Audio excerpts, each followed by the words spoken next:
Bonjour à tous et bienvenue sur le podcast hebdomadaire de la cellule. Aujourd'hui, vous l'aurez compris par le titre, il s'agit d'un podcast sur sens néant pour être très précis. Questions autour de Settantra. Emmanuel, tu as plein de questions autour de ce personnage. Tout à fait, ouais. Particulièrement intrigué. Pour répondre à ces questions, nous sommes avec Shadow. Shadow, ça va? Ça va très bien, bonjour à tous. Nous sommes avec Adrien Cahuzac. Bonjour. Nous sommes également avec Natacha. Salut. Et Emmanuel, bien sûr, qui nous a préparé une batterie de questions. Préparez-vous, c'est parti. Alors, première question. Alors, comme ça, je balance, tac, les questions. Tu balances les questions, on va essayer d'y répondre le plus clairement possible. Alors, je pense que, déjà, il y a quand même deux grands axes dans mes questions. Il y a la vie de Settantra et puis il y a la mort de Settantra. Donc, on va couper ça en deux.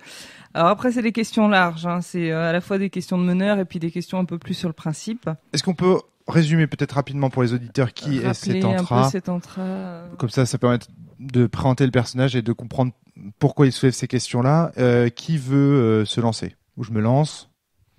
Je peux y aller si tu peux y aller. Tu corrigeras. Qui est Settantra? Settantra, c'est un des parasites, d'après l'histoire, qui ils sont devenus ensuite les Settantra avec un S minuscule, qui a été banni par les siens parce qu'il était difforme, il avait juste une paire d'yeux, il me semble. Il ne possède que le mantis. C'est ça, oui, c'est ça, il a pas les alvéoles. Il n'a pas les alvéoles, il n'a pas les yeux, je crois pas. Je crois qu'il n'a aucun sens à part le mantis. À part le mantis, d'accord. Ouais. Donc il est banni, il va se promener un petit peu dans le monde, et puis grâce à son unique sentiment, son unique sens, il va pouvoir atteindre l'ultime sentiment. Rencontrer donc les incarnations des sentiments élémentaires, donc feu, air, eau, etc. C'est ça. Et il va en gros, il va faire la paix plus ou moins entre le peuple des parasites et les myriadiens et les éléments, donc les myriadiens plus simples. Et il va donc permettre le début de la civilisation Settantra, qui sera structurée autour de la recherche de l'ultime sentiment. Parce que c'est l'objectif que Settantra donne en fait à chacun des êtres. C'est un guide spirituel en fait. C'est ça. C'est un messie. Parce que lorsque les Settantriens, lorsque les parasites, c'est ça, naissent sur Myriade, les autres éléments que sont l'eau, le feu, la terre, etc. Enfin, disons, les autres créatures de Myriade ne les acceptent pas parce que, comme ils les appellent eux-mêmes, ce sont des parasites qui se nourrissent de leurs sentiments. Et Settantra, justement, va montrer qu'il existe une possibilité de symbiose entre les éléments et les parasites. Et c'est comme ça que les parasites vont cesser d'être des parasites et devenir des Settantriens. Pour cette histoire, je me suis inspiré de Saint Seiya, du combat entre Shaka et Phénix. Tu savais ça? Quoi? Eh oui, parce qu'en fait, le trip du sens unique, si j'ose dire, c'est-à-dire le personnage qui n'a qu'un seul et unique sens, et qui par ailleurs, du fait qu'il n'ait plus qu'un seul sens, le développe à l'infini, ça vient des Chevaliers du Zodiaque. Dans les Chevaliers du Zodiaque, au moment où Phénix affronte donc le Chevalier d'Or de la Vierge, le Chevalier d'Or de la Vierge a une attaque super qui consiste à retirer un à un les sens de son adversaire. Donc il lui retire d'abord la vue, l'odorat, etc., etc. Et de fait, en fait, il ne reste à Phénix qu'un seul sens, qui est le 7e sens. Et il explique que, comme un aveugle qui, parce qu'il n'a plus la vue, augmente sa sensation d'ouïe, l'attaque de Shaka fait que le Phénix n'a pas le choix, il doit augmenter son 7e sens, qui est le cosmos, la cosmo-énergie dans Saint Seiya, le cosmos ultime. Qu'il augmente son sens cosmo. Et c'est ça. D'accord. Et donc en fait, ça vient entièrement de... Cosmo. Alors ça vient également de Stéphane Zweig, le joueur d'échecs, dans lequel il y a cette phrase qui dit « Plus un esprit se limite, plus par ailleurs ses capacités tendent à l'infini ». C'est-à-dire on a un joueur qui est enfermé dans une pièce et il n'a que les échecs comme activité, et donc il joue aux échecs sans cesse. Et limité par sa prison, en fait, il développe des facultés mentales et des capacités pour les échecs qui sont extraordinaires. Donc le personnage de Settantra, c'est cette idée que parce que il nous manque des choses, parce qu'il nous manque des sens, ceux qui nous restent vont être exploités à l'infini. Et au final, l'ultime... Ça me fait penser qu'au fait qu'on n'ait pas sens cosmo, du coup on exploite aussi à l'infini les autres sens, c'est ça? Exactement. Mais tu vois, l'idée de l'ultime sentiment, c'est ça. Exactement comme dans Saint Seiya, l'ultime cosmos, qui est le 7e sens. C'est vraiment une référence directe. D'accord. Donc en fait, ça lui a vraiment permis de développer tous ces liens avec l'ensemble des myriadiens. C'est ça. C'est-à-dire que n'ayant que le mantis, son sens du mantis englobe l'univers tout entier et il voit en fait un peu comme un dieu qui verrait tous les liens de tout l'univers. Alors moi j'aimerais corriger ce que dit peut-être Emmanuel, il n'a pas créé de lien avec tout Myriade. Il est capable de percevoir tous les liens, mais il n'a pas créé des liens. Les liens étaient là. Alors, t'es d'accord avec ça, Emmanuel ? Il y a débat là-dessus. Hein. C'est pas évident en fait. Adrien. Justement, c'est ce que dit Indales à la fin dans son analyse de la chose, c'est qu'effectivement l'ultime sentiment, c'est l'ultime liberté, la conscience que tous ces liens-là sont possibles et qu'on peut les tisser. Donc, et qu'effectivement, c'est pas parce qu'on sait qu'ils sont possibles qu'on les a vraiment tissés. Oui, bah, du coup c'est bien ça, c'est bien qu'il les a pas tissés tous ces liens. Il les voit, il est conscient de tout ce qui peut avoir lieu. Mais il est observateur, il n'est pas créateur à ce moment-là. Tu penses ? Parce que je pense, oui. Moi, je trouve qu'il y a une deuxième interprétation possible, c'est que vu qu'il a le mantis extrêmement puissant, c'est lui qui catégorise et qui crée le cadran. Tu vois, qui dit, est-ce qu'il l'a observé ou est-ce que c'est lui qui l'a modélisé ? Oui, mais est-ce que c'est pas un modèle ? Qu'il l'ait modélisé qu'il l'ait modélisé ou alors que le cadran était là avant, ça change rien au final parce qu'il l'a pas créé. Enfin, les choses étaient là avant. Si, parce que dans un cadre, on est dans un univers réaliste. On suppose qu'il y avait un univers avant et que cet entra l'a interprété. Dans un autre, on est dans un cadre constructiviste où on suppose que cet entra, en fait, de par son sens du mantis, a observé des faits. Des liens divers et que c'est lui qui les a catégorisés qui a fait que l'ultime sentiment c'est son sentiment à lui et pas celui de la pierre. A priori le monde existait avant que cet entra soit là. Oui. Les parasites étaient là avant, les myriadiens étaient là avant. Donc ça c'est vraiment un point de vue réaliste. Le monde existait-il avant que tu naisses en fait ? Le monde existait-il avant que les hommes soient là pour le penser ? On en revient à la discussion qu'on a souvent avec Fabien. Que fait le bruit d'un arbre qui tombe dans une forêt ? C'est pas évident en fait. C'est déjà être vachement engagé vis-à-vis de l'univers de Sens Néant, de dire que l'univers tel que les Sétentriens le connaissent et tel que Classis le raconte dans Sens Néant existait avant cet entra. D'ailleurs, on a bien du mal à parler des Sétentriens avant cet entra. Dans la présentation quand même qui est faite de tout le long, c'est-à-dire que cet entra encourage la recherche de l'ultime sentiment. Ouais. La recherche de l'ultime sentiment ne peut pas être le point de départ du monde parce qu'il ne peut pas demander. Enfin, il demande à chacun de, comme lui, créer l'univers de Myriade. C'est pas. Enfin, ils peuvent pas le faire comme ça, quoi, les Myriadiens. Enfin, soit t'es le dieu créateur et du coup t'as l'ultime sentiment parce que t'étais là au début, c'est toi qui as tout créé. Mais tu peux pas le rechercher depuis l'intérieur. Mais si, imagine, le Dieu créateur est à l'intérieur de son univers et c'est lui qui l'a créé. Il est à la fois à l'intérieur et c'est le cas de Jésus-Christ, par exemple. Le Christ dans la Bible. Mais il peut pas y avoir un deuxième Messie qui crée le même monde par deux. Enfin, tu vois ce que je veux dire ? C'est ce que souhaite cet entra. Enfin, si justement, c'est la volonté de Sens qu'il y ait plusieurs. Enfin bon, peut pas. Et en fait, le problème, c'est que pas évident, en fait. Dans la vision d'Adrien, si on dit que le monde existait avant cet entra, en fait, ça veut dire qu'on adhère complètement à ce qui nous est raconté par Classis. C'est ça. Et au final, on n'a que le point de vue de Classis dans Sens Néant, donc on peut pas imaginer autre chose. C'est pour ça que ça bloque quelque part. Je comprends pas du tout. J'ai du mal à l'exprimer. Oui, c'est pas facile à exprimer. Non, parce que Classis te raconte l'histoire. Après, il te dit pas quelle interprétation est la vraie. Oui, mais il te dit, de la façon dont il te le raconte, il te dit les parasites et le monde de Myriade existait avant cet entra. Du coup, t'es obligé de penser comme lui. Oui, mais qui est-ce qui catégorise ces concepts de parasites, de liens, Est-ce que les liens existaient avant que des Sétentriens soient là pour le penser ? C'est ça. C'est toute la question en fait. C'est pas évident en fait. Là aujourd'hui, Classis raconte son histoire pour des héros qui sont des Sétentriens. Peut-être que d'un autre point de vue, par exemple celui des humains, on aurait raconté une toute autre histoire sur Myriade. Donc c'est bien le fait que le monde soit pensé par des Sétentriens qui fait qu'il est créé de cette manière-là. Tu vois, tu comprends le point de vue réaliste que tu abordes. Mais c'est pas un mal, hein. Attention, bien sûr. Je dis pas que c'est une mauvaise interprétation, parce que effectivement, c'est ce que laisse penser. Mais c'est une interprétation qui est engagée, parce que en fait, j'arrive pas à voir comment. En fait, les arguments de cet entra sur l'objectif qui est d'atteindre l'ultime sentiment n'est pas cohérent avec le fait que le monde soit apparu avec cet entra. Parce que le fait que chacun des Sétentra doivent étudier dans toutes les écoles de foi pour perfectionner chacun de ses sentiments pour un jour atteindre l'ultime sentiment, il y a une notion de temporalité qui est quand même définie par Sétentra lui-même. Moi j'ai vraiment la réponse à ça. C'est qu'en fait Sétentra, et c'est bien décrit dans la base, à un moment donné il est seul. Il est seul au monde. Il est seul à se comprendre, seul à comprendre les liens qu'il constitue. Et la raison qui le pousse à vouloir que les autres le rejoignent, c'est tout simplement parce qu'il veut une altérité. Il veut trouver quelqu'un d'autre qui lui ressemble, il ne veut plus être seul. Et ça, on retrouve cette thématique dans Sens à bien des reprises. Par exemple, au début de Sens Mort, lorsqu'on décrit le Dieu isolé, etc., qui est tout seul, qui est seul à se comprendre, etc. Il y a toujours dans le sens, il y a cette thématique de la solitude, le Dieu qui est seul et isolé et qui souhaite être rejoint par d'autres, qui souhaite être compris en fait. Un peu comme un auteur qui justement fait un livre pour que des lecteurs le rejoignent et le comprennent. Tu vois l'analogie ?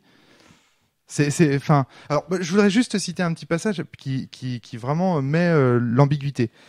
La symbiose défendue par gauche. Attends, c'est quoi ? Regarde. Les entités primordiales se rangèrent aux côtés de Sétantra et pardonnèrent à ses serviteurs. Les éléments furent reconnus et baptisés d'un mantis propre. Tu vois, le fait qu'ils soient. Alors, tu peux me dire, ils existaient avant, je les ai reconnus, je les baptisés. C'est bien le mot baptisé. Le baptisé, c'est une deuxième naissance. Enfin, c'est... Bien sûr, évidemment. Mais tu vois, c'est une réification, c'est une création. Bien sûr, je suis tout à fait d'accord sur le fait que le vocabulaire a pu apparaître grâce à ce nouveau sentiment. Cependant, à nouveau, ta comparaison avec un auteur. Un auteur, s'il crée une œuvre et qu'il veut être reconnu par d'autres, il veut être reconnu par des lecteurs, pas par ses personnages. Si tu dis que Sétantra... dans le sens, c'est justement toute l'ambiguïté. Mais si tu dis que Sétantra a créé l'univers, en gros que c'est le dieu qui a créé l'univers de Sens Néant, à ce moment-là, il peut pas attendre que ses propres personnages, qui sont les personnages de la fiction de Sens Néant, écoute, c'est le père et l'enfant, quoi. Oui, c'est ça, et c'est tout le problème. C'est tout le problème de jusqu'à quel point un auteur adhère à ses propres et croit en ses propres créations. Et en fait, on a envie de croire à Myriade en dehors de Sétantra parce que c'est une belle histoire et qu'elle nous est racontée comme une belle histoire et que. Oui, mais en fait, là, tu parles de toi, de ton Bugs en train d'écouter cette histoire. Moi, je te parle juste au sein de Sens Néant. Non, mais c'est au sein de Myriade. Oui, mais oui. Il y a quand même au sein de l'histoire racontée au Bugs quand même. Donc, juste pour finir la citation, il dit bien ces 6 êtres, donc on a identifié et baptisé, devinrent les Ultima. Ils devinrent les Ultima. Ils sont pas nés Ultima. Ils sont devenus. Ceci dit, je vais dire un truc. Attends. Oui, ouais. Un truc qui va dans ton sens. Je te donne un argument qui va dans ton sens. Tu viens de dire c'est un argument faible pour défendre ma position. C'est pas terrible. Oui. Et par contre, il y a un gros argument, un argument fort pour défendre la tienne, c'est le fait que dans l'histoire, on apprenne plus tard que Sétantra est le fils de la terre et de l'air. Et là, ça suppose que évidemment, ils existaient avant et qu'ils l'ont enfanté. Oui, donc voilà. Mais c'est la question, c'est est-ce que Mais à nouveau, c'est pas parce que tu nommes quelque chose d'un nouveau nom que les choses n'existaient pas avant. Enfin. Oui, en fait, ce que je veux dire, c'est que Sétantra donne un nom Sétantra qui correspond à ce que lui perçoit.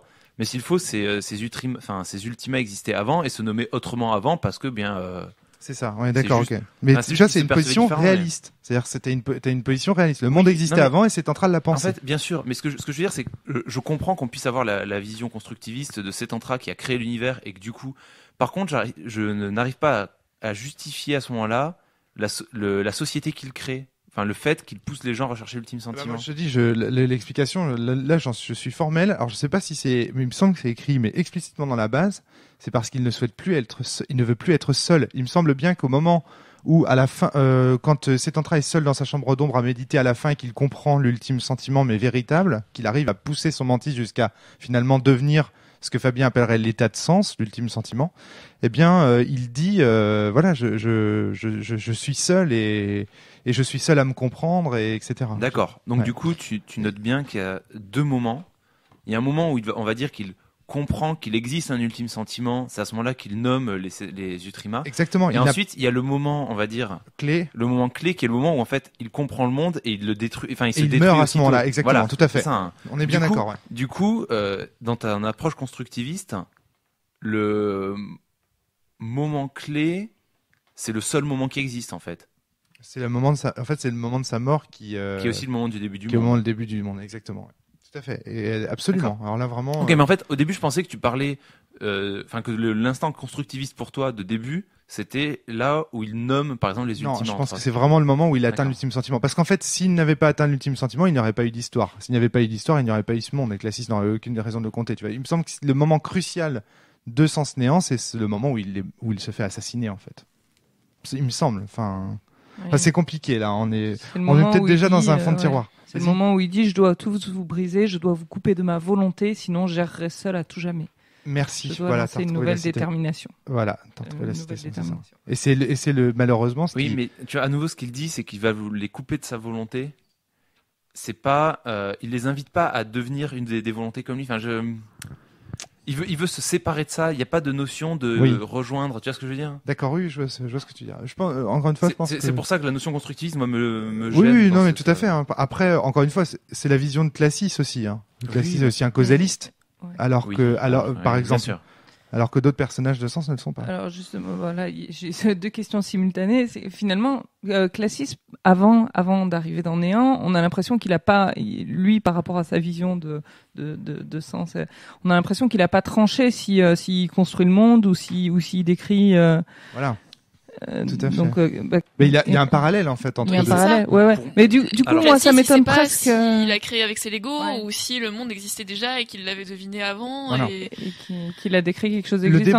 Le débat qu'on entretient en ce moment entre Adrien et avec cette histoire de constructivisme et tout, où moi je me retrouve un petit peu à faire l'avocat du diable, défendre les constructivistes. J'aimerais bien que Fabien soit là pour expliquer tout ça, mais en fait, c'est un débat que Sétantra et Classis ont entre eux, si tu veux, à l'intérieur d'eux-mêmes, quoi. Ils débattent. Classis est en débat permanent pour savoir si son histoire existait avant et si il n'a juste en été le conteur, donc la version réaliste d'Adrien, ou au contraire, s'il l'a compté et que c'est ça qui l'a créé, la version constructiviste. Je pense que Classis a quand même une opinion tranchée sur le sujet, ne serait-ce que avec sa vision causale du monde. Ouais. Donc tu penses qu'il est réaliste? Je pense qu'il est réaliste, ouais. En même temps, quand il fait son pari et qu'il dit il y a un livre dans ma main et toute sa stratégie repose là-dessus. Hein. Oui, mais en même temps, sa stratégie, en même temps, quand il dit, encore une fois, il y a un livre dans ma main, tu vois, le moment où il crée la pierre que Dieu ne peut pas porter, le moment où il dit, j'avance la main et je dis, il y a dedans un livre qui comporte toutes les règles de mon monde, là, il fait un truc de construction, tu vois, il fait un truc où il montre qu'il n'est pas réaliste. Enfin, il y a un côté... Il y a toujours une explication réaliste. De toute façon, c'est normal. Il y a toujours une explication. De toute façon, les deux se mordent la queue. Voilà, c'est clair. On peut pas trancher ce débat, je pense. Et alors, par rapport à ce que disait Adrien, justement, moi, j'ai l'impression, dans la façon dont c'est rédigé, qu'il y a effectivement un glissement, à un moment, une rupture dans la démarche de Sétantra, où avant, il dit, je voudrais que tout le monde me rejoigne. Et puis, à un moment, il craque et il dit, non, en fait, c'est pas tenable, c'est pas possible. Et je préfère tout détruire et pour refaire autre chose, quoi. C'est ce que je disais, c'est qu'en fait, avant cet instant-là où il craque, il a pas atteint l'ultime sentiment. Non. Il a aperçu que ça existait, mais il l'a pas atteint. Non. D'accord. En fait, quand tu l'atteins, aussitôt tu comprends tout le monde et aussitôt tu deviens fou, en fait. Et aussitôt tu comprends que tu as besoin de quelqu'un d'autre pour. En fait, c'est comme ce que tu disais hier soir. Voilà, c'est comme la discussion d'hier soir. Ouais, exactement. Donc, faut expliquer pour les auditeurs. Discussion métaphysique sur est-ce que le monde est, enfin, qu'est-ce que le monde, qu'est-ce que le réel, est-ce que c'est causal, est-ce que c'est chaotique, réaliste, tout ça, voilà. La question qui se pose, en fait, l'instant où tu te rends compte que le monde est déterministe à 100%, que c'est sûr qu'il n'y a aucune autre possibilité et que tu es la seule personne qui en a conscience, du coup, le monde n'a plus aucun sens, plus aucun intérêt. Parce que c'est juste un rouage. C'est le moment où le rouage d'une horloge se rend compte qu'il n'est qu'un rouage d'une horloge. Tu peux plus avoir d'illusions. Et du coup, c'est un instant, je pense, de folie complète. Moi, si malgré tout j'ai cette conviction, c'est-à-dire que le monde est causal et déterministe, il n'empêche qu'en tant qu'humain, je ne peux pas avoir de certitude à ce sujet. Et donc, j'ai quand même de l'espoir et je peux continuer à vivre une vie sans devenir fou. Mais Sétantra, il n'a pas cette possibilité-là, à cet instant-là. Et puis, au-delà de ça, il y a aussi l'idée et ce que tu disais hier et que tu défendais hier, Adrien, qui est que pour comprendre un monde, il faut être à l'extérieur de ce monde. Ouais. Et ça, c'est très intéressant. En plus, c'est très wittgensteinien, donc évidemment, c'est à fond sensien. C'est qu'en fait, dans la vision qu'on a du monde, à travers l'œil, c'est-à-dire à travers la vue, à travers nos yeux, on ne sait pas que ces choses sont vues depuis un œil. Tu vois, Shadow, tu es en train de me regarder, tu me vois, d'accord ? Mais dans l'expérience que tu as de moi, tu ne sais pas à aucun moment que tu me vois depuis tes yeux. Tu ne vois pas ton œil.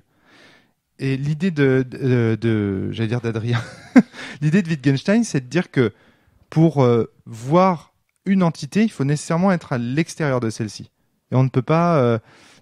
là, en fait, dans le cas de Sens Néant, lorsque Sétantra atteint l'ultime sentiment, il s'extrait lui-même du monde, en fait. Il se voit lui-même. Il se voit lui-même dans le monde, exactement. Donc quelque part, effectivement, il s'extrait du monde. Ouais.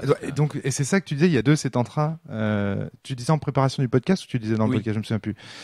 Tu disais il y a deux. Il y a celui qui se voit et il y a celui qui est. Tu vois, il y a celui qui se fait assassiner, celui qui se voit. Enfin, c'est tout ça, c'est un jeu de miroir. Le moment de la mort de Sétantra, il y a les deux Sétantras parce que de toute façon, c'est l'histoire de Bob. On nous ment, donc on sait pas laquelle des deux est vraie. Donc il y a. Tout à fait.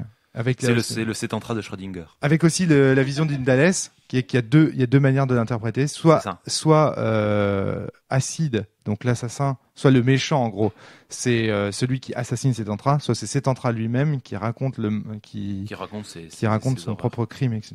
Ouais, alors, des questions peut-être plus simples, Emmanuel, non? Plus simple, non, ça j'ai pas. Si, tiens, par exemple, une question, volontairement naïve, voire stupide. Finalement, on tourne un petit peu en rond, justement, avec les Ultima, qui sont des parties de sens, mais qui lui donnent naissance, et même pas toutes ensemble.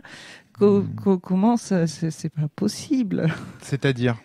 Eh ben finalement, on a seulement 2 Ultima qui à l'époque n'étaient même pas des Ultima, mais étaient des dieux qui ont créé Sétantra, qui lui-même à partir du moment où il devient sens dit très précisément qu'il voit au-delà, Bob dit qu'il croit voir au-delà des Ultima, et en disant que les Ultima ne sont pas des dieux mais des composantes de sens, donc de lui-même. Moi je m'y perds un peu, la poule, l'œuf, tout ça. Ouais. Adrien, tu veux expliquer?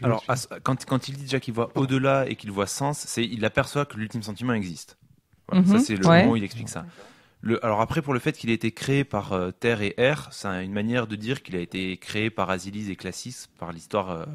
Dans sens mort. Voilà, en fait, donc ça c'est l'aspect constructiviste, dans le sens où c'est Classis et Asilis qui racontent cette histoire, et qui du coup se mettent dedans parce que, mais c'est eux qui l'ont créé, et du coup Sétantra, c'est le dieu de ce monde. Et l'autre version, c'est qu'effectivement, elle a été créée par ces deux dieux-là, et que vu que c'est la relation, en fait il est l'incarnation de la relation au final. C'est ça, exactement. Parce qu'il est à l'interface entre deux choses qui s'opposent mais qui s'attirent. Ouais, c'est ça. Exactement. D'ailleurs, je suis sûr qu'il existe une interprétation possible de Sens Néant dans lequel Sétantra est par exemple le fils de l'eau et du feu. Ou le fils de tu vois ce que oui, bien sûr. Ou l'ombre et la lumière. C'est juste que pour Classis et Asilis, c'était forcément Terre et Air parce que c'est ceux auxquels ils s'assimilaient. Parce que c'est ceux qui ont écrit, comme tu dis, c'est plus cohérent parce que c'est ceux qui ont écrit l'histoire, etc., etc. Au-delà de ça, le fait que tu voulais poser une question, Shadow. En fait, je vais revenir un petit peu sur comment tu as présenté ta question en disant je vais poser une question bateau, voire stupide, etc. Et je me suis senti un petit peu blessé parce que moi j'ai pas toutes les notions de philosophie que vous pouvez avoir. J'ai pas de notion de philosophie, en tout cas, non mais carrément. Début.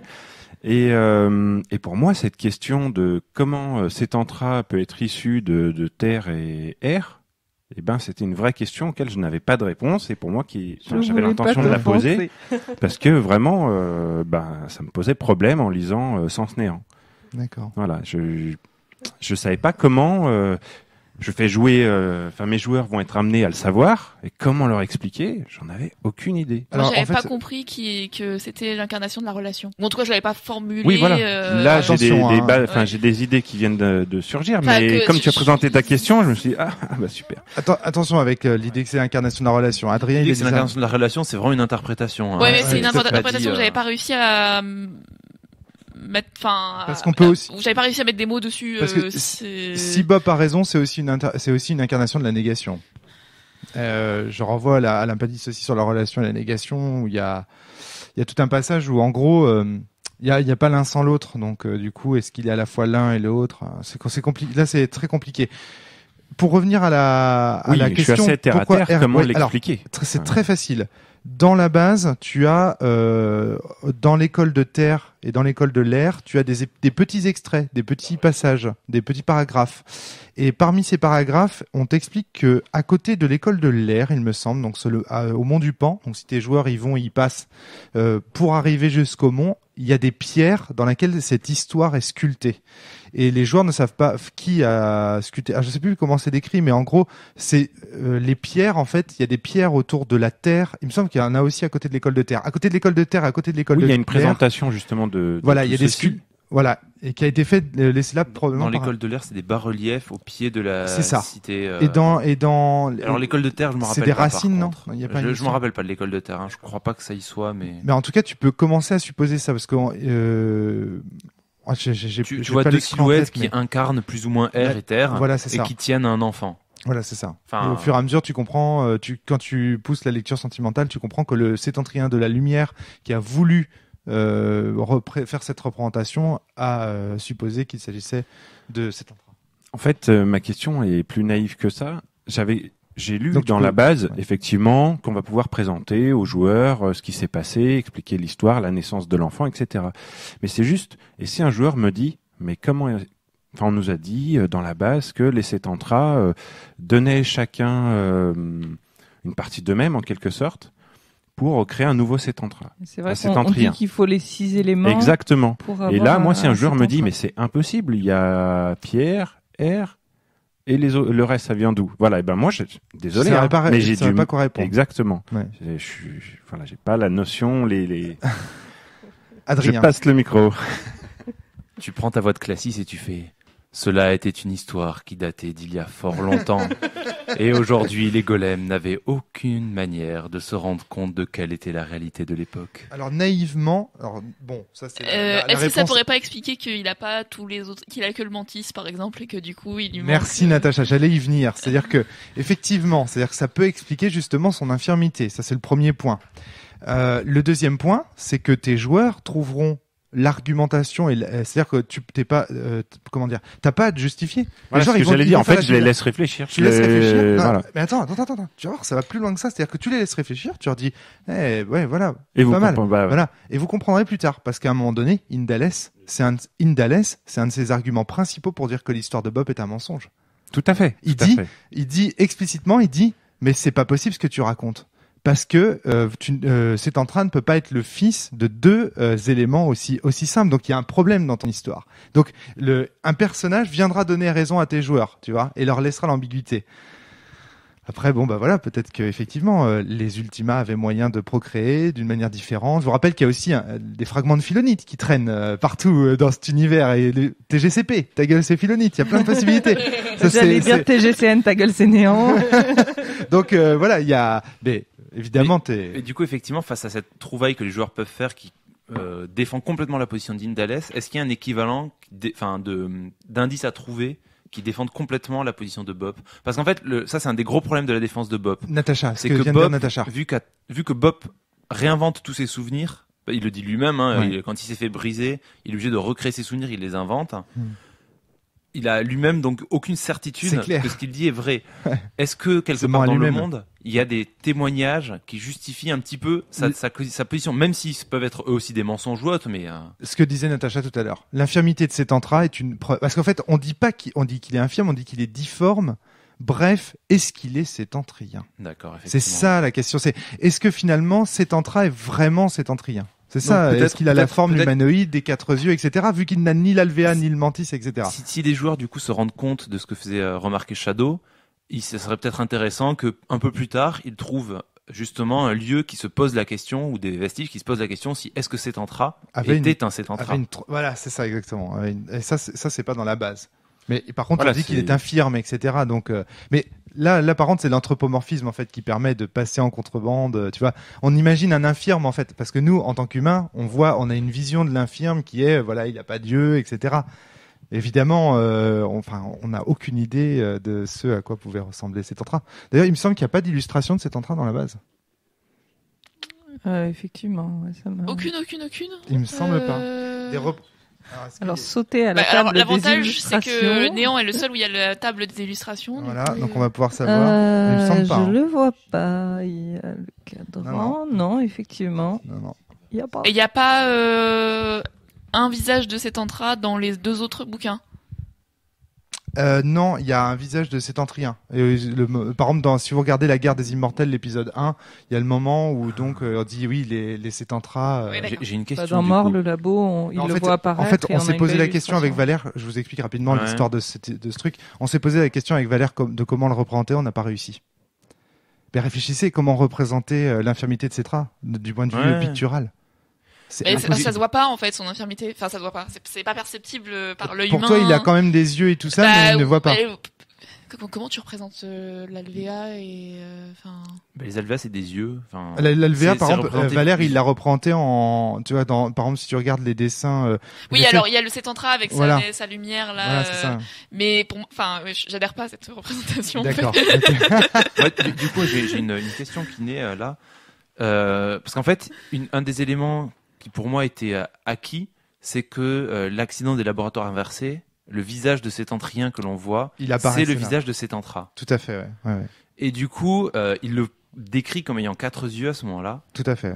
Et a priori, comme un Sétentra en état de marche. Tout à fait. Après, il y a des non-voyants qui ont des yeux. Enfin, c'est pas parce que t'as c'est pas parce que t'as l'organe que t'as le. Bien sûr. Mais du coup, il est pas difforme. Tu vois ce que je veux dire? Il est pas. Pas difforme, c'est vrai. Ouais. Après, c'est vrai que peut-être que du regard d'un Sétentra, ses yeux étaient vides. Et ça, pour un humain. Alors après, parce que les Sétentras jugeaient leur beauté par leurs yeux, c'est ça, par leurs alvéas. Oui, c'est ça, absolument. Et du coup, c'est possible que pour c'est pour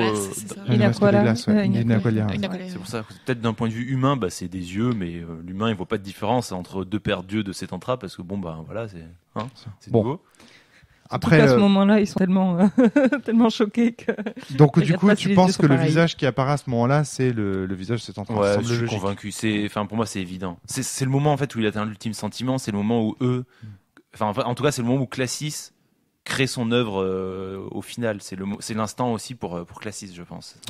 Il faudrait que je retrouve, parce que c'est intéressant ce que tu dis. Il faudrait que je retrouve le passage. Je vais aller chercher. Je vais vous laisser répondre aux prochaines questions d'Emmanuel. Je vais juste aller chercher l'extrait d'Encensement où il en est question, parce que c'est pas du tout la vision que j'en avais, mais je pense que c'est une interprétation effectivement possible. Pour moi, c'est le moment où il décide. Il me semble bien que Classis il décide son sacrifice. Pointant son arme dit sens. Pas Sétentra, mais. Oui, mais Sétentra, c'est sens. Enfin, s'il a atteint l'ultime sentiment. D'accord, ok.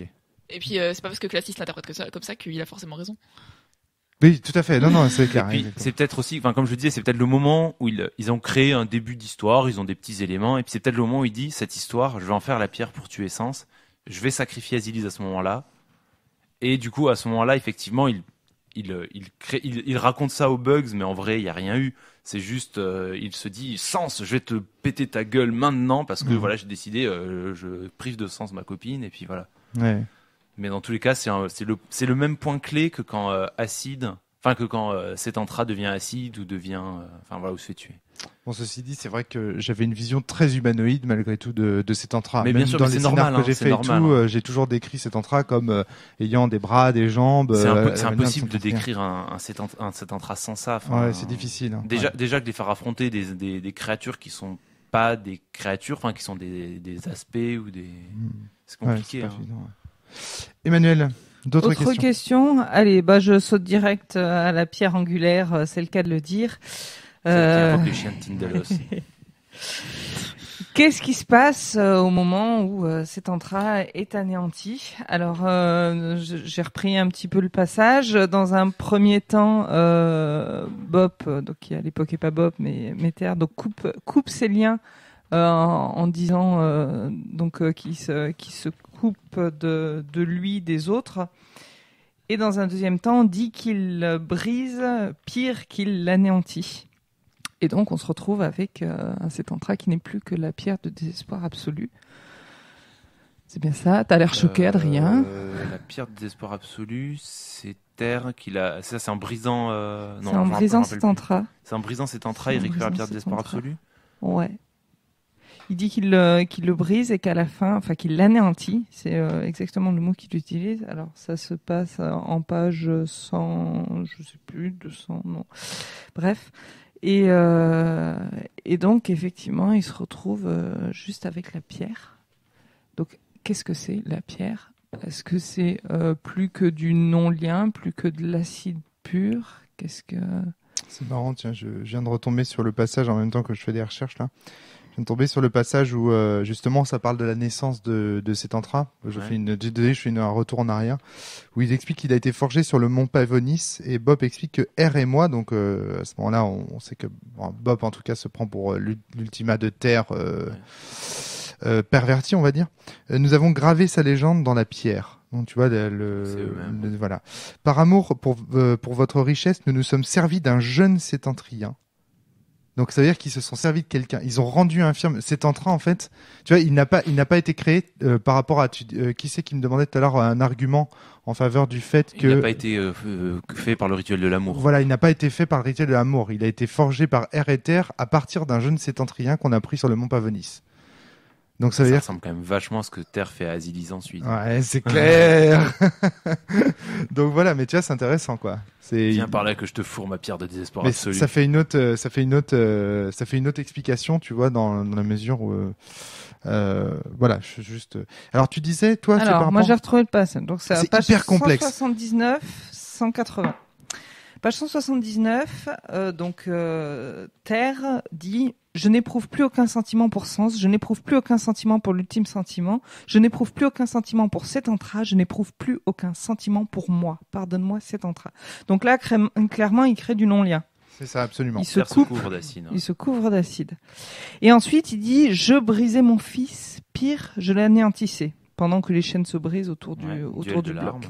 Alors, du coup, voilà, on est d'accord que c'est bien deux temps différents. C'est que c'est pas en brisant, en se couvrant d'acide qui brise cet entra. Il y a un vrai duel de larmes, mais effectivement, il le brise, il l'anéantit. Je pense qu'en fait, tous les non-liens qu'il prend, c'est dans le duel de larmes où il nie complètement l'adversaire pour lui faire pour le briser, pour l'anéantir.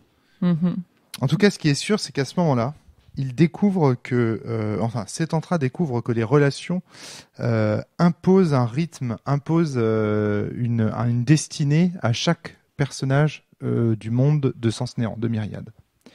Donc il découvre que les relations qui nous unissent sont aussi des liens. Alors il y a une ambiguïté d'ailleurs sur le mot lien. Les liens, c'est à la fois ce qui nous renforce, ce qui nous lie aux autres, mais c'est aussi ce qui nous emprisonne, ce qui nous enchaîne. Et justement, c'est ça qu'il découvre en fait. Il découvre qu'en fait, les liens sont une manière pour Sens de enchaîner les sétentriens, que l'univers est totalement déterminé. C'est pour ça que nos PJ visualisent l'espace d'un instant avec les chaînes qui le retiennent. Les chaînes qui retiennent, avec le cube au milieu. Voilà, c'est ça. C'est-à-dire que d'un coup, on voit que les relations qui sont les liens deviennent des chaînes. C'est d'un coup on change mais évidemment voilà, c'est ça. Et donc du coup Terre brise les chaînes voilà, c'est ça. C'est-à-dire que c'est ça, l'essentiel c'est ça, c'est que pour devenir libre, se libérer de la détermination imposée par Sens à travers la relation, il faut briser ces liens. Et briser ces liens, ça veut dire quoi ? Ça veut dire faire en sorte que tout ce qui nous retient d'agir contre les personnes à qui on est lié, soit brisé. J'aime Flavie, je vais décider de la tuer. Pour me libérer des relations de... C'est terrible. Et que fait Classis et que fait Terre à ce moment-là ? Il fait la même chose. Classis tue celle qu'il aime. Terre tue son fils, ce qu'il aime le plus au monde. Il va même tuer R derrière, parce qu'il va en faire Azilis, etc., comme la suite de l'histoire le raconte. En gros, il brise son lien et commet le mal absolu pour se libérer. Enfin, le mal absolu qui est c'est même pas de faire le mal, c'est de se débarrasser, d'annihiler, tu vois, un lien pour commettre un acte que Sens n'avait pas prévu. Que Sens dans son histoire, c'est clair que R et Terre, tu vois, que R et Terre s'aiment, etc. Là, il va justement nier ça pour avancer. Alors. La question que je pose, c'est... C'est assez clair ou pas ? Le fait de tuer cet entra, tu nies pas la relation. Justement, tu lui donnes de l'importance. Alors là, tu es en train de chercher une réfutation à... Non, ouais, c'est ça, c'est... En fait... Tu parles plus du jeu, là. Tu m'interroges sur... Oui. Voilà, en fait, le fait de tuer celle que t'aimes, c'est pas nier le fait que tu l'aimes. Au contraire, ça peut être un... Enfin, t'agis en suivant cette relation-là. La seule. Non, justement. La relation t'imposerait, étant donné que tu l'aimes, que tu ne puisses rien lui faire. Moi, c'est comme ça que je l'entends, en tout cas. Je suis pas d'accord, parce que tu peux être lié avec un sentiment de feu qui soit un amour hyper colérique et du coup hyper destructeur. Destructeur. Enfin. Oui, mais en fait, je me pose la question. Tu perds Trintignant et Bertrand Cantat. C'est très sympathique. Et tu tapes, c'est ta façon d'aimer. Non mais c'est ça, c'est-à-dire qu'en fait, non mais c'est ça. Tu parles d'un amour finalement dont l'équilibre est basé sur une certaine forme de violence, etc. Et un lien très très fort. Il dit en fait que s'il en vient à la tuer, c'est qu'en fait il sait qu'il a encore une relation avec elle et qu'en brisant cette relation, il n'est pas dans les clous de Sens. Il fait le mal. Voilà, c'est ça. C'est-à-dire qu'il fait le mal. En fait, c'est la relation à Sens qu'il le fait commettre cet acte. C'est plus la relation à la personne qui tue. Exactement. Ça c'est bien résumé. Mais non, parce qu'en fait, les sétentriens peuvent encore avoir des liens avec des êtres qui ont été brisés. Oui, non, mais en dehors de ça, Adrien, il y a une réponse tout simple qui est que le lien qu'ils avaient entre Sétentra et Terre et entre Air et Terre n'est pas de l'ordre du destructeur. Donc lorsqu'il le détruit, il l'anéantit. Tu vois ce que je veux dire ? C'est pas du tout la relation qu'ils ont entre eux à la base. Ce que je veux dire, c'est que quand tu veux briser un lien, typiquement si tu as on peut pas le faire dans Monsieur A qui est attaché à Monsieur B avec une corde et que tu veux briser le lien, tu tues pas Monsieur A, tu coupes la corde. Mais c'est ce qu'il fait en fait. Bah non, parce que du coup il brise aussi Sétentra. Oui, ben là c'est. En fait, voilà. Et donc du coup une autre question. Il commence par dire je nie tous mes liens. Ça revient à la question qu'est-ce qui existe, les objets simples ou les relations. Briser la corde. Par exemple, si on brise des liens, on peut considérer qu'entre nous, on peut considérer qu'Adrien et Romaric sont morts. Parce que le fait qu'on ait brisé, et d'autant plus pour les sétentriens qui ne sont que des liens. Donc à partir du moment où on coupe un lien, il cesse d'exister, il se brise. D'accord. Donc du coup, autre question, quand Terre commence à nier tous ces liens, qu'est-ce qui lui donne ce pouvoir-là en fait ? Ça on sait pas. C'est ça. Et ça c'est justement, c'est-à-dire qu'à un moment donné, n'oublions pas que là on est dans la première interprétation. Oui. Qui est que c'est Terre, tout à fait. l'assassin de Sétentra et que c'est Terre. Moi, je pense que ce qui lui donne, tu veux mon avis personnel ? Moi, je pense que ce qui lui donne ce pouvoir, c'est qu'en fait, il est Sens et qu'il peut le faire. Parce que le seul qui puisse briser les liens et qui peut remanier les liens, c'est Sens. Donc en fait, il y a deux sens. Il y a le sens de la relation et le sens de la négation. Celui qui anéantit et celui qui crée. Tu vois ce que je veux dire ? Mais ils sont indissociables. Et c'est normal puisque je vous rappelle que Classis est schizophrène. Il a ces deux. C'est pour ça que il peut créer la pierre que Sens ne peut pas porter. Il est le seul aiguilleur capable de faire ce genre de truc, tu vois, et de créer justement de la liberté qui n'était pas prévue. Ça te parle, Adrien ? Oui. Et donc, alors, juste pour répondre à ta question, qui est à ce moment-là, il réalise que donc ces liens sont des chaînes et il va décider de couper les chaînes pour échapper à la volonté de Sens, la volonté de l'ensemble des relations possibles. Ce faisant, et c'est là la question, est-ce qu'il existe un sens de la négation ? Est-ce qu'il n'est pas seul, comme disait Adrien, la seule manière qu'il acquiert ce pouvoir, c'est qu'il soit lui-même Sens. Ce faisant, ne devient-il pas un autre Sens ? Tu vois, et du coup, il y a un contre-sens, par exemple. Et justement, un truc qui pourrait peut-être appuyer ça, c'est une question que je me pose aussi, c'est qu'un peu plus loin, il nous explique que en répandant son acide, quelque part, il gagne une certaine omniscience puisqu'il finit par être dans les yeux de tout le monde. Et on a l'impression que justement, il gagne l'inverse, le contraire de l'ultime sentiment. Exactement.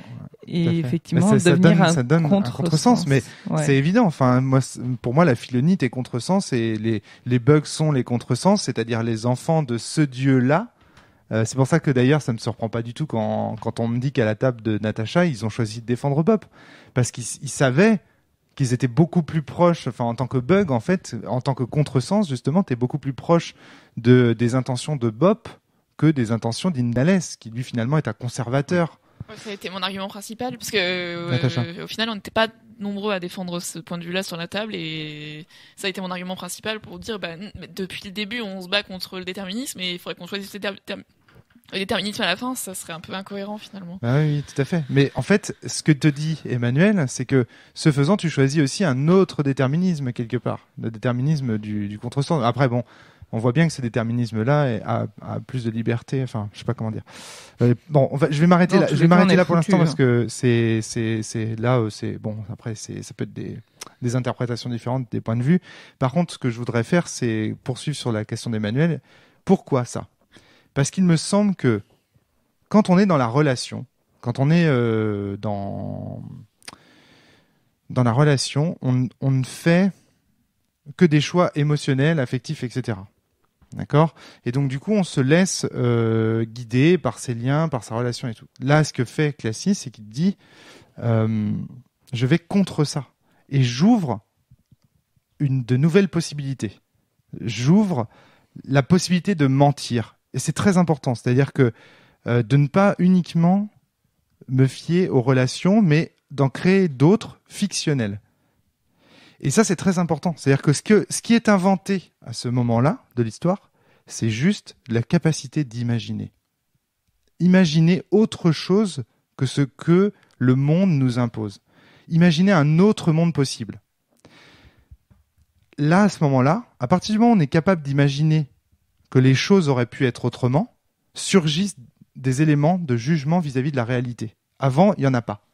Tant que tu es dans la réalité brute, que tu vis ta vie telle qu'elle doit se vivre, tu ne te poses pas la question de savoir si ce que tu fais c'est bien ou c'est mal. Le premier moment où tu te poses la question de savoir si c'est bien ou c'est mal, c'est le moment où tu te dis « mais les choses auraient pu être autrement. J'aurais pu faire mieux. J'aurais pu être meilleur. » Et c'est là que la moralité naît. C'est à partir du moment où tu as des choix, où tu as des mondes possibles, que la moralité apparaît, pas avant. D'où le fait que le moment de cet assassinat est le moment où le bien et le mal existent, le moment où l'imagination est créée, le moment de la négation, le fait de nier le monde. C'est le sujet d'un podcast, je pense. Mais ça vous parle ou pas ? Je suis clair ou pas ? J'ai pas l'impression. Non, la notion de moralité, de bien ou de mal, c'est pas la même chose que la notion de vrai ou de faux, donc de mensonge ou de vérité. Si tu n'as pas la possibilité de nier les choses qui existent, tu n'as pas la possibilité. Si tu n'as pas la possibilité d'imaginer, tu n'as pas la possibilité de faire le bien. Ce qu'elle veut dire, en fait, elle confond le vrai et le faux dans l'absolu. C'est-à-dire, il y a une chose qui peut être vraie, une chose qui peut être fausse. Mais après, toi en tant qu'individu, tu peux dire cette chose qui est vraie. Moi, je vais dire qu'elle est fausse. Et là, à partir de ce moment-là, c'est le moment où tu peux commencer du coup à faire des choix moraux, comme le dit Marie. Oui. Ce qu'il y a, c'est que le vrai et le faux. Je sais pas si je suis très clair. En fait, oui, t'es clair. Hein. C'est-à-dire que, en gros, tant que tu n'es qu'un rouage dans une machine, tu fonctionnes. Que tu casses, que tu marches, que tu sois en retard, en avance, tu fonctionnes. Le jour où le rouage a le choix de fonctionner ou pas, d'être en avance, d'être en retard, de faire tourner la roue d'à côté plutôt que la bonne. Exactement. À partir de là, le rouage peut se comporter en bon rouage, ou en mauvais rouage. Dans le sens de l'horloge, c'est-à-dire je fais tourner la bonne roue à la bonne vitesse, ou en mauvais rouage. Donc c'est vraiment plus une notion de choix qu'une notion de mensonge, en fait. Mais oui, tu ne peux pas choisir si tu ne peux pas mentir. Voilà, si tu ne peux pas mentir, tu ne peux pas choisir. Ça, c'est évident. Si tu ne peux pas formuler une proposition fausse à l'encontre du monde, tu ne peux pas faire de choix. Pourquoi ? C'est tout le problème des prisonniers dans les prisons qui disaient, quand Miphos achève la science, qui disait non, alors du coup on n'a rien à faire là parce qu'on n'avait pas le choix des actes qu'on a commis ou pas. Exactement. Ouais. C'est-à-dire qu'en fait, à partir du moment où tu peux imaginer un autre monde... que nous permet le fait de formuler des propositions fausses à l'égard du monde ? Ça nous permet de nous tromper sur le monde. Ça nous permet de nous tromper sur le monde, premièrement, et ça nous permet d'imaginer des choses telles qu'elles ne sont pas. Imaginez, par exemple, que derrière, là-bas, il y a autre chose que... derrière cette porte, il y a autre chose que ce que j'imagine. Plein de choses possibles, d'accord ? À partir du moment où tu vois ce que d'ailleurs je crois dans ce sens c'est appelé le chemin des possibles innombrables, les possibles innombrables ou je sais pas quoi, tu peux choisir, tu peux faire des choix en fait, tu peux choisir de franchir cette porte ou pas, de créer les choses que tu as imaginées pour cette porte ou pas.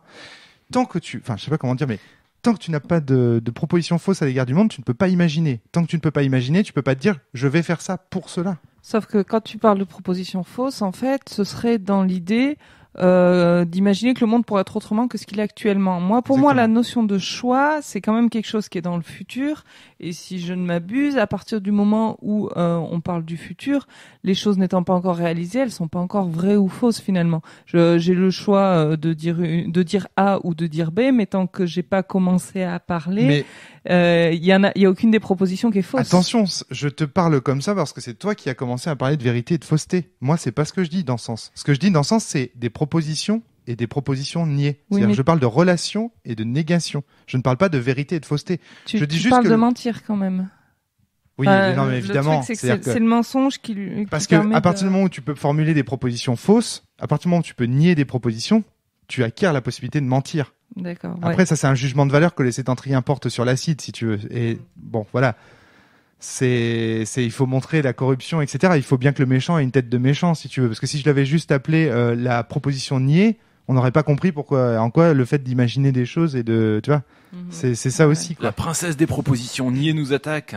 Waouh. Mais de toute façon, je vais vraiment préparer un podcast sur ce sujet. Non, je pense parce que là, c'est compliqué d'improviser une réponse, alors que moi j'en ai une vision claire, mais en podcast comme ça là, à chaud, je vais essayer de bien présenter mon point là-dessus. Mais il me semble que si je ne peux pas imaginer, si je n'ai pas la possibilité d'imaginer, je ne peux pas choisir autre chose que ce qu'il m'arrive. C'est ça le point. En fait, au-delà de ça, je pense qu'il y a une vraie question de déterminisme derrière. C'est pas vraiment ça. C'est que je peux imaginer dans un monde qui est complètement déterministe, hein, parce que juste tout ce que j'imagine, c'est déterminé par le fonctionnement de mon cerveau. Ça, c'est le premier cas. Et du coup, t'as pas vraiment de choix parce que tu crois avoir des choix et tout ce que tu décides, en fait, c'est tout ce qui devait avoir lieu.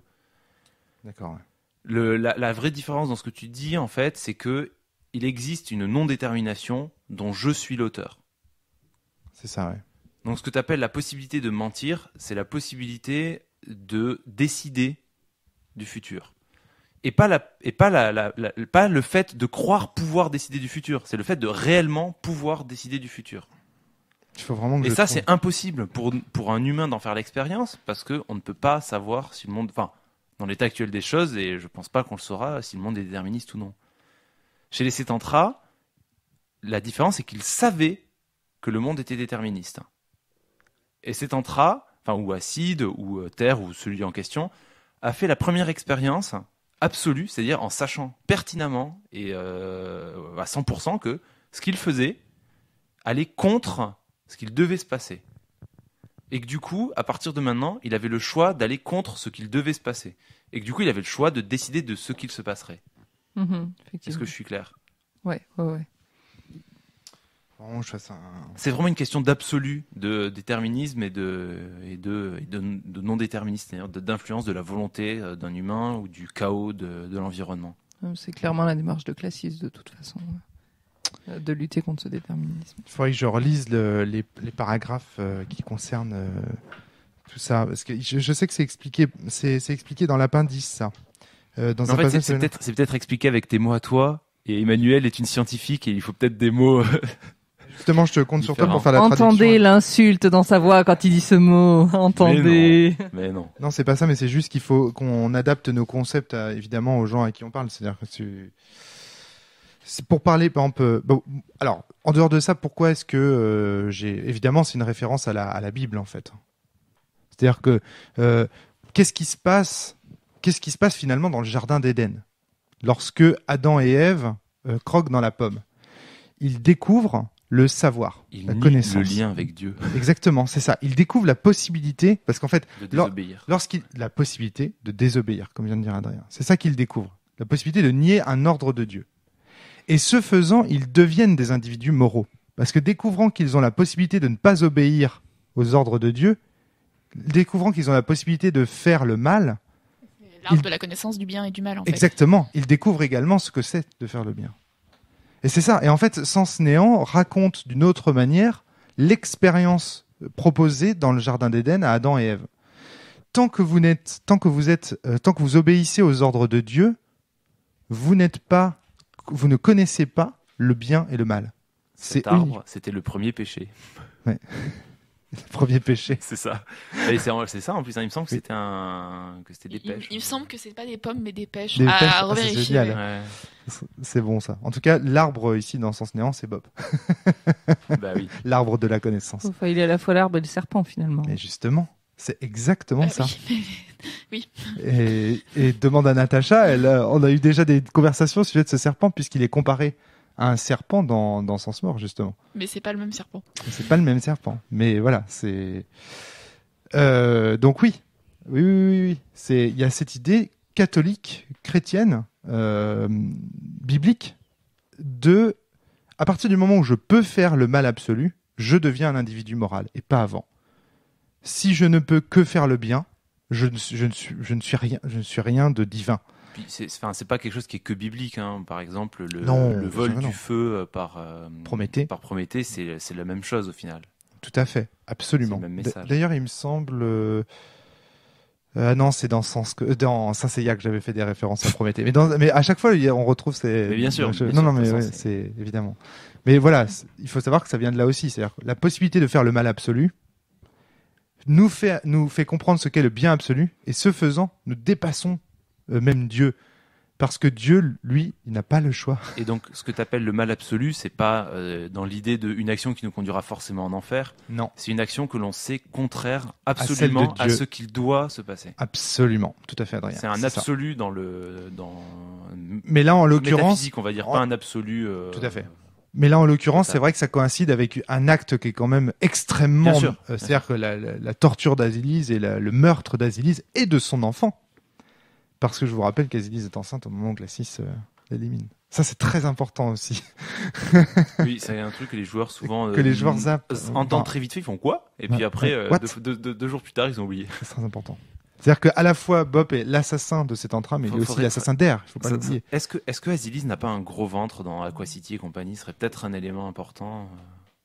Ouais, je sais pas. Ça pourrait être un indice. Pas un indice, mais quelque chose pour que les joueurs se rendent compte. Mais moi, je me souviens que dans ma tête, l'enfant venait juste d'être annoncé. C'est-à-dire que Azilise venait d'annoncer qu'elle était enceinte. Donc du coup, j'imaginais qu'elle n'était pas déjà. Juste un petit fragment de Philonite, quoi. Ouais. Voilà, exactement. Non, mais félicitations, c'est un beau fragment de Philonite. Donc voilà, c'est de là d'où vient toute cette réflexion. Pour finir sur cette histoire, j'extrapole un peu au système, et c'est pour ça que Glacis fait commencer les personnages avec un premier lien d'acide, un premier non-lien pour justement leur donner une première sensation de bien et de mal, et donc pour leur donner le choix d'aller contre. Mais moi, ça c'est pas tout à fait dans ce sens-là. C'est qu'ils ont créé sur une larme de désespoir absolu qui, elle, du coup, est ce fragment d'acide. Voilà, exactement. Les deux sont... Oui, non, bien sûr. Mais si tu veux, c'est pas, vous ils l'ont pas créé pour qu'ils Explique ça, Adrien. Faut expliquer ça aux auditeurs. Pourquoi est-ce qu'ils sont créés Ils sont créés par Lumnos, c'est ça ? Ouais, par Lumnos. Donc Lumnos a écouté une histoire de Bob qui, en gros, lui a dit où trouver ses larmes, qui sont une matière pure sur laquelle forger. Et forger à partir de rien, n'importe quoi. Et du coup, ils ont pu créer les golems. En faisant ça, ce qu'il ne dit pas à Lumnos, c'est que ces fragments, c'est de l'acide. Voilà.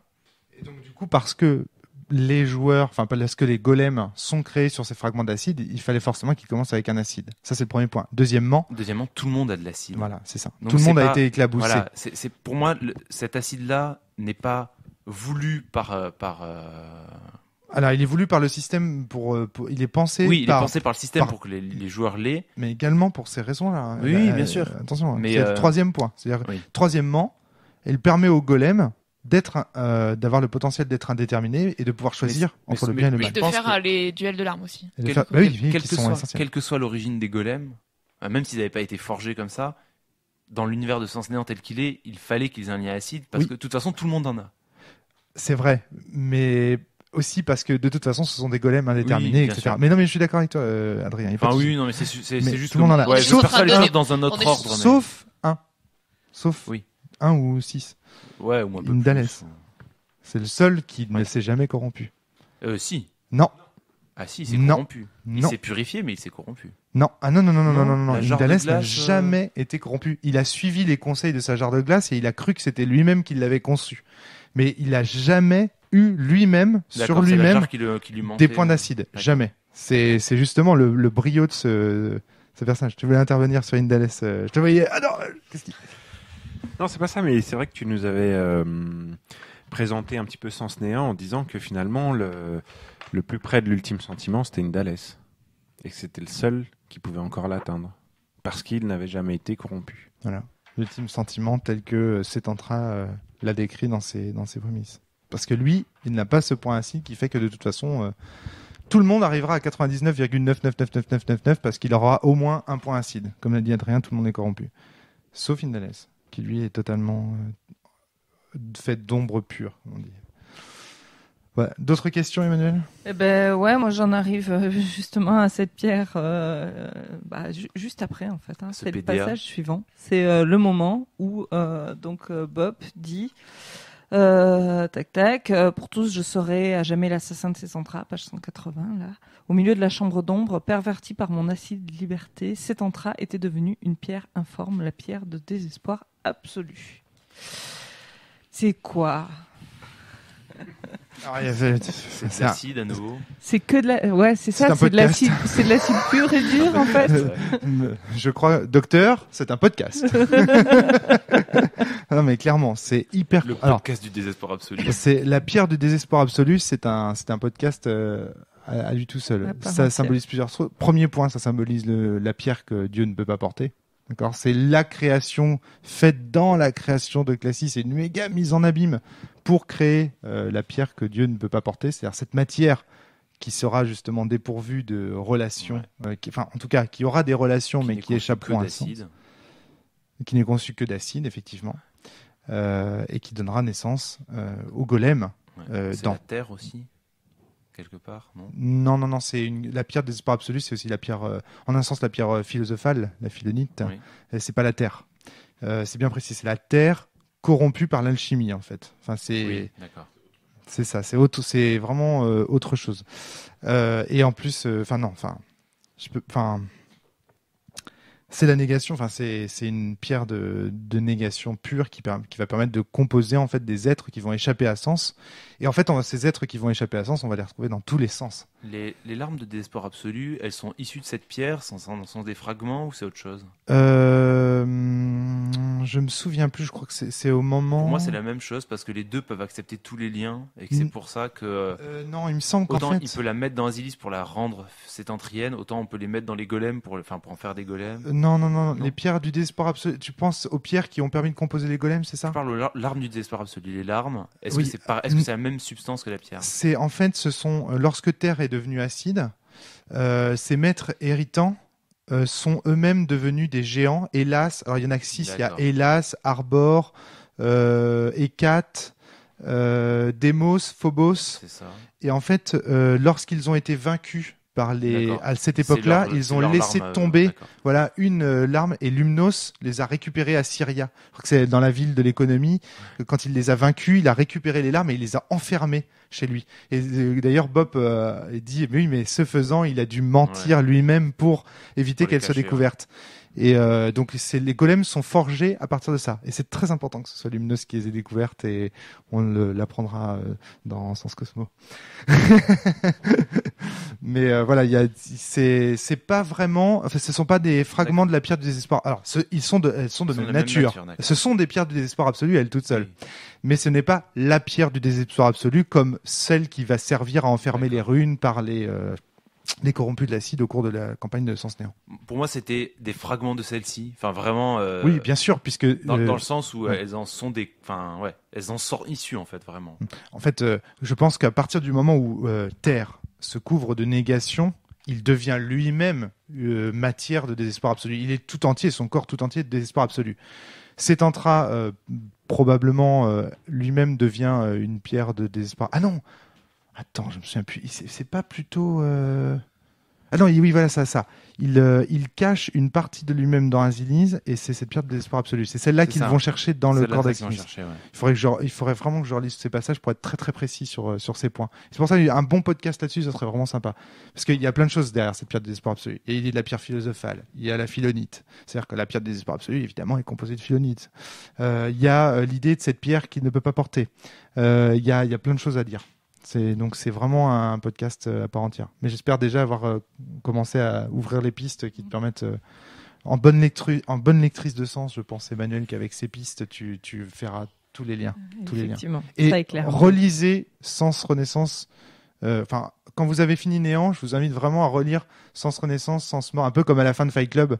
Quand vous avez revu le film et que vous avez pris le twist final, je vous invite vraiment à relire les autres parce que ça apporte vraiment un éclairage tout à fait nouveau sur plein de points apportés. C'est ce qu'ont fait Morgane et Maxime et c'est ce qui fait qu'aujourd'hui, à mon avis, à mon sens, Morgane et Maxime ont l'analyse de Sens, avec Fabien aussi, la plus proche de la réalité. Ils sont impressionnants, c'est-à-dire ils sont dans ma tête.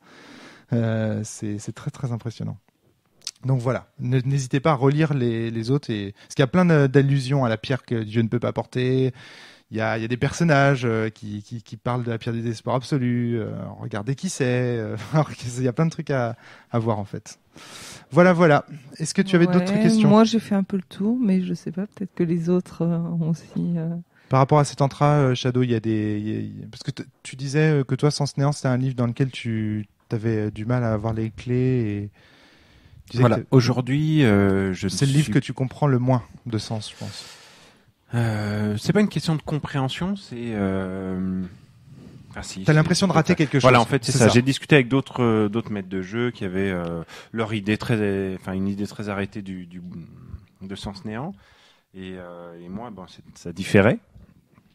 Et du coup, j'ai l'impression d'être passé à côté de quelque chose. Alors, quelle est ta vision de cet entrain, justement ? En fait, techniquement, on pourrait te poser les mêmes questions et entendre ta réponse, parce que du coup, on pourrait être... Quelle est ta vision de cet entrain ? Comment est-ce que tu vois ce personnage ?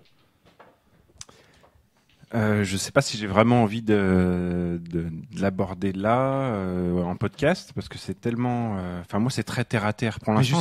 Justement, j'ai pas la portée. En fait, quand je vous ai écouté, vous avez tous une vision très philosophique, très au-delà du jeu de rôle, au-delà du livre. Alors que moi j'ai Mais tu as déjà joué Sens Néant avec ta table ? J'ai commencé et justement, je vais très doucement parce que j'ai le sentiment de ne pas avoir compris l'essence. Oui, mais tu vas voir au fur et à mesure, en fait, tes joueurs, ils vont te... C'est-à-dire qu'en fait, tu vas... toutes ces réflexions, on les a parce que nous, on a fait la campagne en entier, pour certains plusieurs fois. D'accord. Et que du coup, on a eu le temps de voir les réflexions que les joueurs se posent. En fait, je vais grandir avec mes joueurs. C'est ça, exactement. C'est ce que j'allais dire. Okay. C'est-à-dire qu'en fait, du coup, tu vas pas réfléchir seul à toutes ces questions. Quand tu lis le livre la première fois, tu réfléchis seul à ces questions. Mais quand tu les confrontes aux joueurs, tu comprends encore plus de trucs. Voire même, tu en inventes. C'est-à-dire que là, parmi tout ce qu'on a dit, comme on disait, il y a eu des interprétations possibles. Tu vois, Adrien, il n'a pas la même interprétation que moi parce qu'avec ses joueurs, ils ont formulé telle réflexion. Lui-même, il est avec certains a priori par rapport à l'univers de Sens. Enfin, tu vois, c'est au final, c'est la magie du jeu de rôle. D'accord. Donc, en quelque sorte, là, tu rassures tous les lecteurs, les maîtres de jeu qui vont s'attaquer à Sens Néant en leur disant... Ne vous inquiétez pas, vous allez comprendre en même temps que vous allez jouer, vous allez comprendre. Et Emmanuel, c'est important. C'est vrai que c'est finalement quelque part assez intimidant de se rendre compte que quelqu'un comme Adrien a beaucoup de certitudes pour des choses qui finalement sont assez floues et après Adrien a joué Cosmo, voilà. Après voilà, un autre point, c'est ça t'a pas apporté grand-chose de faire Cosmo là-dessus, sur cette conversation. Non, mais avec ce qu'on apprend dans Cosmo, en tout cas, ça éclaircira certains points, je pense, de Sens Néant qui peuvent être flous. Ouais, j'en suis pas persuadé, mais si certains trucs. Le dualisme de. D'accord. Ok. Ce qui est assez difficile, c'est que, comme tu le dis par rapport à un prochain podcast sur la pierre, quelque part les mots sont extrêmement importants et on a un joli pavé de 350 pages plus les deux autres et tous les mots sont importants et donc c'est vrai que on a du mal à saisir les tenants et aboutissants. Enfin, je rassure Shadow, je rassure les autres MJ. Enfin, moi je panique régulièrement avant mes parties de Sens. Non, mais moi je pense qu'il faut se laisser porter et justement c'est un univers qui nous, pourquoi on peut en parler comme ça et pourquoi on aime en parler comme ça, c'est parce que justement après la première lecture imbitable, moi j'avoue franchement que quand j'ai écrit cette campagne, je savais pas du tout où elle allait me mener. Vous savez bien que la plupart des gens qui font des campagnes de jeux de rôle, il a créé à la volée, on jouait toutes les semaines, etc. Donc j'ai choisi toutes les réflexions qui m'intéressaient. Il y en a certaines que j'ai oubliées, que j'ai abandonnées. Ouais. Il y a plein de trucs que j'ai pas mis dans la base, qu'on a des réflexions parce que je les trouvais moins fructueuses, etc. Mais le jeu est fait pour qu'au fur et à mesure qu'on avance, les réflexions émergent. C'est-à-dire que les épreuves, les personnages qu'on rencontre, les allégories qu'on propose aux joueurs d'imaginer, d'engager, je sais pas comment dire. C'est un vocabulaire un peu magicien, mais auquel on propose de s'associer, comme Solipsis, Myphos et tout ça. Tôt ou tard, le meneur, même s'il les comprend pas, c'est ses joueurs qui vont les comprendre. Et ces joueurs, en jouant, vont expliquer aux meneurs. Enfin, on apprend tous ensemble autour de la table. Il y a un petit défaut à ce propos-là, je pense, qui va dans le sens de ce que faisait remarquer Shadow, c'est que l'opposition entre Indales et Bop arrive très tard. Ouais. Et c'est le sujet d'un autre podcast. C'est quelque chose dont j'aimerais parler sur un podcast. Donc, mais effectivement, je pense que les positions d'Indales et les positions de Bop à travers donc ces assassins acides doivent être présentées un petit peu plus tôt parce que c'est quand même quelque chose où même en tant que MJ, il y a vraiment beaucoup d'informations. C'est vraiment c'est l'opposition qui est cruciale dans Sens Néant, cette opposition là. Donc ça vaut vraiment le coup de relire les deux arguments, Indales et Bop. L'opposition est cruciale, mais son explication ne l'est pas. J'ai l'impression qu'une explication ne peut venir qu'à la fin d'un ouvrage. L'explication, oui, mais il faut que les arguments, enfin les positions des deux soient expliquées un minimum, sinon, en fait, on arrive à la fin avec un dialogue de 30 pages et... Ouais, non, c'est vrai que et finalement, 2 demi-pages qui expliquent les deux positions. Enfin bon, mais ça, c'est le sujet de notre podcast, je pense. D'accord, cool. Ouais, c'était sûr que ce podcast en ferait surgir d'autres, évidemment. Donc, on note la pierre du désespoir absolu et l'opposition entre Indales Bob, quoi. Ouais. Indales versus Bob. Faudrait presque faire un podcast fort d'empoigne là-dessus. Oui, qui choisir. Voilà. Bon, merci en tout cas, Emmanuel, pour ces questions. Rassurons les meneurs de jeu qui nous écoutent. C'est vrai que nous, si on peut discuter comme ça aussi profondément, enfin aussi obscurément, j'ai envie de dire, parce qu'on est en même temps, on est assez obscur. C'est difficile d'être clair sur tous ces sujets. C'est parce que justement, on a fait Sens, on a tous lu Sens, on a fait jouer à fond. Et que puis surtout, il y a aussi des discussions métaphysiques qu'on a assez régulièrement. Voilà, c'est ça. Entre le réalisme et le constructivisme, par exemple, comme on a dit. Et donc, du coup, ça surgit dans... Je mettrai en garde quand même par rapport aux soi-disant révélations des joueurs, parce que des fois, ils se plantent, si les miens m'écoutent un jour. D'accord. Mais c'est intéressant quand même de voir leurs théories et leurs hypothèses. Ouais. Justement, les possibles innombrables qu'ils forgent, les mondes possibles qu'ils forgent. Mais c'est vrai que c'est important de savoir. Il y a des théories fausses qui sont parfois beaucoup plus intéressantes que les vraies. C'est ça, exactement. Mais c'est important aussi de savoir les porter dans telle ou telle direction, pas les induire en erreur. Et c'est un peu toujours la crainte qu'on a avec Sens aussi du fait que ce soit pas un jeu qui est pas encore fini. Donc, non mais ça, il y a aucun risque. Moi, ça, je sais de répéter, il y a aucun risque d'être incohérent avec ce jeu, parce que t'as toujours moyen de ta gueule TGCP, ta gueule c'est Filoni, t'as toujours moyen de toute façon de faire en sorte que les choses redeviennent cohérentes. Donc, faut pas s'inquiéter là-dessus, vraiment. Et puis, regardez, honnêtement, l'expérience montre. C'est-à-dire que ici, il y a des gens qui ont découvert Sens sans moi. C'est-à-dire Shadow, par exemple, moi, j'avais jamais rencontré Shadow avant les premiers podcasts qu'on a fait ensemble il y a de ça 3 ans. J'avais ou 4 ans, je ne sais plus. Ça fait déjà peut-être 4 ans qu'on se connaît. Ouais. Et du coup, ils avaient commencé à jouer. Et quand j'ai vu ce qu'ils faisaient à leur table, j'ai fait non, mais c'est exactement ce que je veux qu'il se passe. Quand j'ai rencontré Adrien, c'est pareil. Il m'a raconté ce qui se passait. J'ai fait putain, c'est exactement ça, quoi. Il me racontait les actions de, je sais plus, c'est Caillot qui écrit en intro de Sens Mort sur un mur, ça commence, je crois. Ouais, c'est magnifique, c'est magique. C'est des scènes comme ça que j'avais envie de voir dans Sens Mort. Et lui, la première chose dont il me parle quand je le rencontre, c'est ça. Et je fais, c'est bon, mon jeu, il marche, quoi. Les gens, ils vont directement vers ça.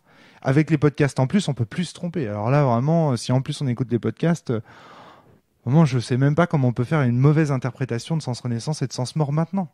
Et de Sens Néant, je crois qu'il n'y a pas de mauvaise interprétation possible, tu vois, parce que de toute façon, avec le mensonge, on peut toujours s'en sortir en disant, mais tout ça, de toute façon, c'était du mensonge de Classis. Et tout ça n'était qu'un rêve. Et patatras. Voilà, mais c'est ça, c'est presque ça. Mais on sent qu'il y a plus que du rêve là-dedans. On nous parle de la naissance du combat entre le bien et le mal, entre la relation et la négation, entre Sens et les golems ou les bugs, entre la liberté et le déterminisme, entre le monde et la volonté. On sent qu'il y a toujours, d'ailleurs c'est la fin de Sens Néant, cette opposition de concepts qui se retrouvent à travers tous les sens en fait et qui font la cohérence et le fil rouge du jeu. Entre l'objectivisme, le réalisme, le constructivisme, l'objectif et le subjectif, etc., etc. Voilà. Il y a vraiment plein de choses à dire. Là, tu nous as vraiment pondu un sujet ultra métaphysique.